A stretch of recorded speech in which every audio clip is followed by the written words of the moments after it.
Le doy la bienvenida a Saúl López Noriega. Él siempre nos ayuda a tratar de entender qué está pasando en la Suprema Corte. Saúl, ¿cómo estás? Muy buenas noches. ¿Qué tal, Leo? Buenas noches, muy bien, muchas gracias. Bueno, pues a través de una ley secundaria le extendieron 2 años más el periodo al ministro presidente para quedarse como ministro presidente contra lo que dice la Constitución. Y Así es. ahora el ministro presidente Arturo Saldívar está proponiendo una consulta en la Corte. A ver, primero aclaranos qué es esto de la consulta. Ok, digo, también vale comentar y aclarar, Leo, que también se extendió por 2 años a los consejeros de la Judicatura, Correcto, ¿ok? correcto. Entonces, al presidente de la Corte y a los actuales consejeros, a ambos, a ese grupo se le extiende 2 años su cargo, ¿no? Contra lo que dice la Bueno, Constitución, Saúl. contra lo que dice la Constitución, que en un Ujú. caso habla de 5 años, en el caso de los consejeros, y en el caso del presidente de la Suprema Corte son 4 años, que en el caso de Saldívar su periodo como ministro todavía concluye un tiempo después. Justo lo que sucedería es que prácticamente dejaría de ser presidente cuando concluya su cargo como ministro de la Suprema Corte. Se publicó la ley, finalmente la ley secundaria, un día después de las elecciones. De hecho, ya se estaba activando todo este mecanismo que tú conoces bien para evitar el famoso veto de bolsillo. Cuando se promulga una ley, se manda al Ejecutivo para que la publique y no la publica. Ujú. Hay un mecanismo que existe de unos años para acá en nuestro sistema constitucional para evitar esto y finalmente se publica. ¿Y por qué subrayo esto de la importancia y por qué finalmente se publica? Porque a partir de ahora, a partir de ese 7 de junio, ya es formalmente una ley y ya se puede impugnar, ¿ok? Ujú. Todavía hasta el momento ninguna minoría, ni en Cámara de Diputados ni en Cámara de Senadores, ha presentado, digamos, una acción de inconstitucionalidad, una demanda en contra de este artículo 13º transitorio. Pero era Entonces, previsible, ¿no? Era previsible. es Habían anunciado previsible, que lo iban a hacer, ¿no? es previsible, pero todavía no, formalmente todavía no se presenta, Sí. ¿ok?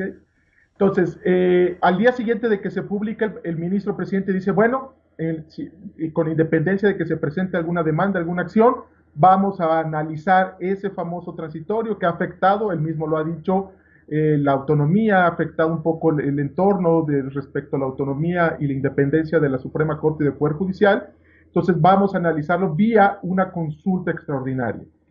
La consulta extraordinaria está basada en la actual ley orgánica que se publicó justamente el 7 de junio, pero esa figura ya existe, digamos, esa posibilidad de consultarle a través del presidente, se le consulta a sus colegas, al resto de los ministros de la Suprema Corte, ya existía en otras leyes orgánicas y de hecho ya hay un par de casos o precedentes, Leo. Ujú. Digamos, en el año 2000, el presidente de la Corte le pregunta a sus colegas ministros, dice, oye, mira, hay una ley, hay un artículo en la ley de concursos mercantiles que le exige al Instituto Federal de Concursos Mercantiles, que es un órgano adscrito al Poder Judicial, que le rinda informes semestrales a la Cámara de Diputados, con lo cual se puede violar la autonomía e independencia del Poder Judicial. En ese caso sucedió. También sucedió en el 2008, cuando el presidente de la Corte en ese momento le pregunta a sus colegas, dice, oye, la Auditoría Superior quiere revisar la carrera judicial. Dicen, oiga, pero la carrera judicial es algo que le compete al Consejo de la Judicatura, al Poder Judicial de la Federación, se somete a consulta y se determina que la Auditoría Superior solo puede entrar a revisar cuestiones de dinero, ¿ok? Como Ujú. más o menos está pensado el órgano. Entonces, es algo extraño, digamos, en la conversación pública se habla de amparos, acciones de inconstitucionalidad, controversias constitucionales, y muy pocas veces, porque se ha usado muy pocas veces, se habla de esta consulta extraordinaria que mutuo propio el presidente de la Corte le pregunta a sus colegas, oigan, en este caso, ¿qué podemos hacer? ¿Qué consideran pertinente realizar? La consulta, Pero déjame preguntarte, ¿la consulta sí, es vinculante, como dicen ustedes los sí, abogados? Sí. por supuesto, es vinculante y está pensado un poco, Leo, porque si ves, la Suprema Corte no tiene posibilidad de entablar una controversia constitucional, por ejemplo, cuando el Congreso y el Ejecutivo, por ejemplo, emitan una ley o una legislación que afecte sus Mm, competencias. ujú. Entonces, la idea de esta figura es subsanar esa omisión y que la Suprema Corte pueda justamente consultar, porque es muy puntual sobre qué cosas puede consultar. Cuestiones que tienen que ver justo con 4 artículos constitucionales, donde está el corazón del diseño competencial y de la autonomía del Poder Judicial. ¿ok? Entonces, en ese tenor, en ese contexto, es como se presenta, o el ministro Saldívar, el ministro presidente Saldívar, presenta la consulta, ya formalmente la presentó hace un par de días, a sus colegas. Y otra característica que tiene es que, digamos, hay una serie de cuestiones técnicas que la hacen muy diferente de la acción de inconstitucionalidad. ¿En qué sentido? En primer lugar, se tardaría mucho menos de resolverse. Se va a resolver rapidísimo. ¿Cuánto? Nada más, menos dando tiempos. Yo creo que esto se resuelve antes de que acabe el periodo de sesiones de la Suprema Corte, que acaba alrededor del 15 de julio. Ah, mira. O sea, ya en este mismo periodo de sesión. Otra cuestión muy importante es que en la acción de inconstitucionalidad, para declarar inconstitucional ese artículo 13º transitorio, se necesitarían 8 votos de los miembros del Pleno de la Corte. En este caso, todas las consultas, los precedentes y demás, y por reglas constitucionales, se resolvería por mayoría de 6 ministros. ¿Ok? Y, digamos, la pregunta, más bien, más allá de estas diferencias técnicas que existen entre una figura y otra, es si era pertinente que el ministro planteara esto cuando todavía existe posibilidad de que justamente la minoría en el Congreso presente la acción de inconstitucionalidad.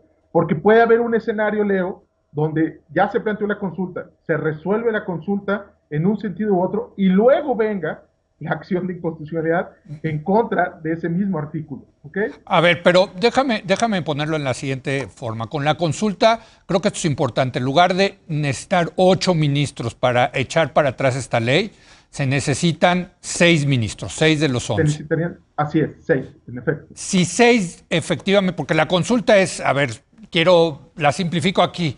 Oigan, el Congreso manda una ley que dice que yo me voy a quedar 2 años más. Esto contradice la Constitución. ¿Ustedes qué opinan? ¿Se están metiendo en el Poder Judicial de manera ilegal el Poder Legislativo? Si 6 ministros dicen sí, se está metiendo de manera ilegal e inconstitucional, se echa para atrás la ley. Sí, hay, digamos, esa es justo de las 5 preguntas que planteó Saldívar para la consulta, prácticamente la que acabas de escribir es la cuarta. Las 2 más importantes es la 4 y la 5. La cuarta plantea, oigan, a ver, este 13º, ¿va contrario a la Constitución? Sí y no. Y la quinta pregunta es justo lo siguiente que tú planteas. Bueno, si consideramos que es inconstitucional o que va en contra de la Constitución, en concreto el artículo 97 y 100 de la Constitución, ¿cuál sería el efecto de esta resolución? ¿Se inaplica para el caso en concreto? ¿Se expulsa del ordenamiento jurídico? ¿Mi periodo acaba como fue elegido 4 años? Etcétera. Ahí podría haber, digamos, diferentes matices justamente al momento de resolver los ministros, pero el punto clave de la consulta es que plantea directamente si ese artículo transitorio contradice la parte de la Constitución respecto a los periodos del ministro presidente y de los consejeros de la Judicatura.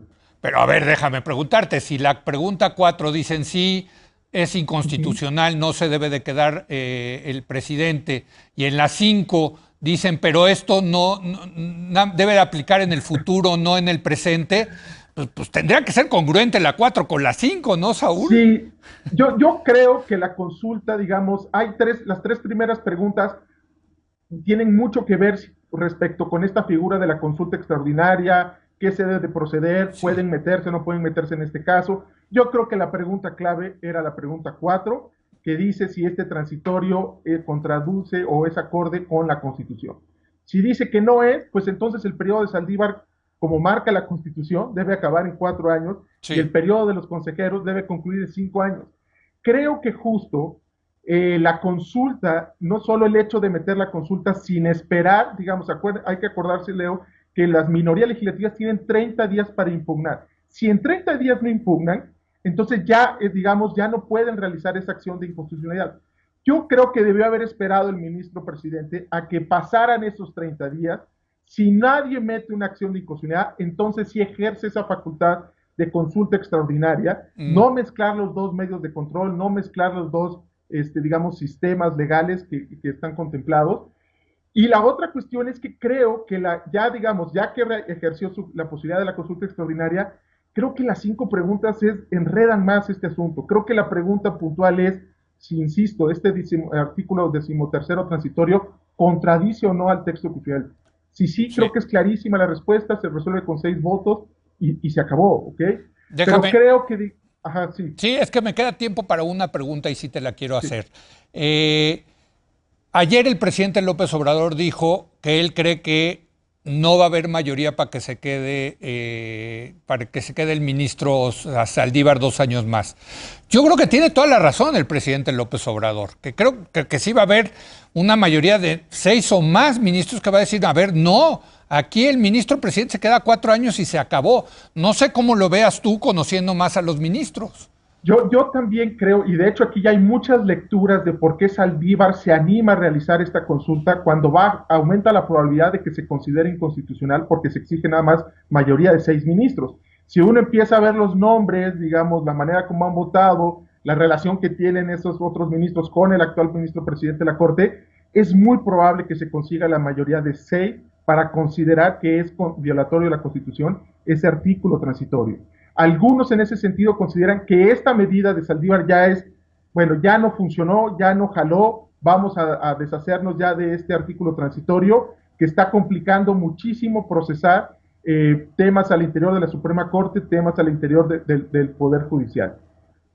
Lo más probable, yo pensaría que lo ideal es que esto fuese unánime, Leo, que Así todos es. los ministros consideren que es inconstitucional. Otra cuestión que también está a debate y que genera problemas justamente al tener estas dos figuras al mismo tiempo o eventualmente la acción y esta consulta. No queda claro si Saldívar se debe de excusar en este caso. Saldívar dijo que en el caso de una acción de inconstitucionalidad él se debe de excusar y ahora ya dijo que en el caso de consulta no, porque pues no es una parte en el juicio, tampoco la acción de inconstitucionalidad es una parte. Sí. La acción de inconstitucionalidad tampoco, en principio, es un juicio abstracto de la constitucionalidad de una ley, en este caso de un artículo transitorio. En fin, hay muchos temillas ahí, no menores. La acción de inconstitucionalidad, por definición, se debe resolver de manera pública. Las consultas pueden ser que se resuelvan de manera privada, lo cual también, o sea, digamos, hay muchos temas ahí que no abonan en el sentido del resultado final, Leo, pero sí abonan o van en demérito de la legitimidad del proceso de resolución. Totalmente. Aquí lo más importante no solo es la aritmética, sino los argumentos de la mayoría que se conforme para considerar si sí o no es inconstitucional este artículo transitorio que tantos problemas está dando. Aunque la sesión va a ser privada, sí vamos a conocer esos argumentos, ¿verdad, Saúl? Sí, y todavía no queda claro si va a ser privada, Leo. Son justo de esas cuestiones que son ambiguas, digamos. Yo esperaría que por la relevancia del asunto fuese pública y la pudiésemos ver como muchas de las sesiones de la Suprema Corte, pero en su caso la definición tiene que ser pública. Rápidamente, Fernando Franco es el encargado de realizar el proyecto y como antecedente, Franco fue el proyecto en contra de la ley Bonilla, que extendía también el periodo del gobernador. Entonces, nada más para tenerlo en contexto. Y ya no tiene mucho que perder ni que ganar el ministro Franco porque se va este año, es el decano, ¿no? Por eso Exacto, lo pusieron. Al contrario, creo que este podría ser un caso para cerrar mejor todavía su carrera como ministro, justamente. Gracias, Saúl, muy claro como siempre, te lo agradezco muchísimo. Al contrario, Leo. Vamos a una breve pausa, viene Raúl Feliz para hablar de esta adopción de una criptomoneda del Bitcoin como moneda legal, legítima en El Salvador. Regresamos.